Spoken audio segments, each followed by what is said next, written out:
Pregnant women get advice on how to take care of their bodies and their babies from well-meaning people all the time. But now we can distinguish between myth and science, and in the process, avoid silly or harmful practices.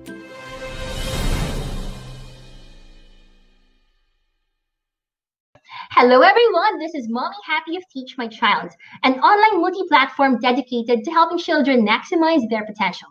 Before we dive in, make sure you're subscribed to our YouTube channel and like and follow us on Facebook, Twitter, and Instagram if you're looking for ways to unleash your child's potential. We have here today with us Dr. Kathryn Kooky Ongoco, a graduate of Obstetrics and Gynecologic Residency Training at Dr. Jesus Delgado Memorial Hospital, an active consultant at the same hospital, and a junior member of the Philippine Obstetrics and Gynecologic Society. Hi, Doc Kooky! Hi! Kamusta, Hi, Doc? how are you? I'm good. How are you? Pretty good, Doc. I missed you. I know. It's been how many months? I don't know. Baka nga years na, no, Doc. Yeah, for us. But since the pandemic's been like 7 months. Yeah. Ayun. Doc, so let's begin the first part of our 3-part series on defining prenatal care and debunking pregnancy myths. So, Doc, first question. What is prenatal care and why is it important? Okay. Prenatal care is actually the act of going to, let's say, the doctors or the midwives to check on your pregnancy. That it starts actually the time that you become pregnant. And Doc, ano yung early indication that you are pregnant? So for others na, this may be the first time that they're pregnant, how would they know? What are the signs usually?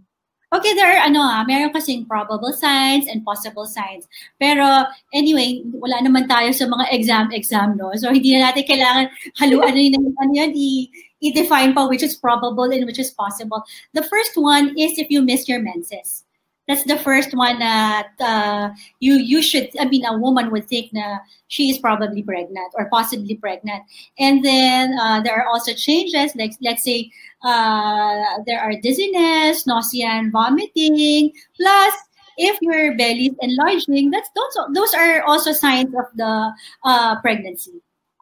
And Doc, once those signs appear, should they immediately consult an OB-GYN or pwedeng general practitioner muna? Dun sa mga first-timers at hindi alam ang gagawin. Well, for the first-timers kasi, if you miss your menstruation, yung naman the pregnancy test kits are over the counter naman. So you can buy first and then do the test. And as soon as the test is positive, go visit your obstetrician gynecologist. Okay. So, Doc, another question is that if they're doing something that apparently they should not be doing, so contrary to proper prenatal care, are there any long-term effects of doing improper prenatal care or insufficient prenatal care? Well, let's say for the insufficient prenatal care, do you mean that you don't actually go to the doctor or something? Is that what you say? Or when you say insufficient, it could be that you miss some appointments. Because during pregnancy, a mother should go see her obstetrician at least once a month for the first 7 months. And then after which, between 7 to 8 months, you see each other at every 2 weeks. And when on your due date, you see each other on a weekly basis.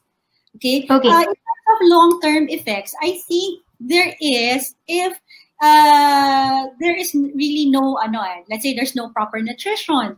So if you don't get to see your doctors during pregnancy, you might miss on taking the essentials for pregnancy. So I guess kasi so we're talking naman about what's this? Mga first-time moms. Usually the first-time moms are really very excited. So they rarely their appointments. But for those na mga na let's say third, fourth na, well, some moms kasi they would say, no, it's the same, I've had 2-3 pregnancies already, and I think my third or fourth would be the same. But actually it's not. All pregnancies are different from each other, even for the same person. Kasi like pwedeng your first pregnancy will be very difficult, and then your second pregnancy will be like such a breeze, and then the third will be difficult again. So it's really not the same for every pregnancy. That's why you should always see your doctor. Okay. Doc, how about for a mom? So she doesn't know that she's pregnant. She might be Okay. smoking, Mm-hmm. or she might be sipping wine. So Okay. are there any long-term effects, like will she come to a point that, oh my gosh, I didn't know that I was pregnant, and then I've been smoking, say, for the past 2 months. So first 2 months of the pregnancy, will she should she be scared already? Well, I think I've had patients naman who had been smoking or continuously smoking during pregnancy. Of course, there are detrimental effects on the fetus. But as I said, if the moment that you learn about your pregnancy, usually naman they stop. But yung mga occasional na sips of wine during pregnancy, I think if you stop it, the long term effects would be not as much as when you continue taking, let's say, drinking wine or drinking alcohol and continuing smoking. I think that would be the detrimental already. But once you stop, sabi ko nga, like, syempre yung iba, let's say a party girl or a young woman who's been going out every night, and sanay siya to drink and to smoke, and then after a while she finds out that she's pregnant. If she stops, then I guess there is a risk, but it's not naman absolute. It's not 100% that if, like, let's say you had a glass of wine during pregnancy, and there'd be something, abnormalities that will happen to your child. On a positive note, so for those who are excited, syempre, na, oh my gosh, I'm finally pregnant. I'm having, let's say, 1 or 2 or twins or more anyways. So for the excited mommies out there, so, and they've been hearing all these tips on what they should be doing on the nth month of their pregnancy. Let's say listening to classical music, or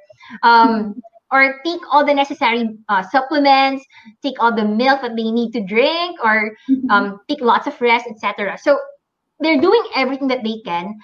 Are there any positive long-term impacts of proper and sufficient prenatal care? Of course.